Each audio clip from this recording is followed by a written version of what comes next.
तो फ्रेंड्स, आज सुबह सुबह आपके पर्सन आपको क्या लव मैसेज देना चाहते हैं, कौन सी 3 ऐसी बातें हैं जो बताना चाहते हैं, कौन से ऐसे 3 मैसेज हैं जो आज आपके पर्सन आपको देना चाहेंगे। लेट्स सी क्या चल रहा है उनके दिमाग में। I know you are mine guys. पहला मैसेज ये है कि ये इंसान कहना चाहते हैं कि आप सिर्फ इनके लिए बने हैं, आप सिर्फ इनके हैं, ना तो आप इन्हें छोड़कर कभी जाएंगे और ना ही ये इंसान आपको कभी जाने देंगे।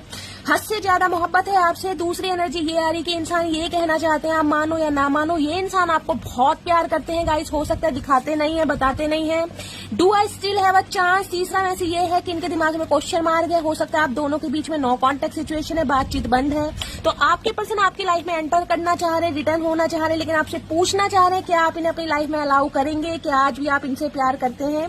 आई am so lucky to have you as my girlfriend, क्योंकि आप जैसे इंसान को पाकर ये इंसान बहुत लकी मानते हैं। इनका फर्स्ट इनिशियल एल से हो सकता है, इनका या आपके पर्सन का नाम लकी हो सकता है। You are my lifeline. आप इनकी जिंदगी है गाइस, आप इनके जीने का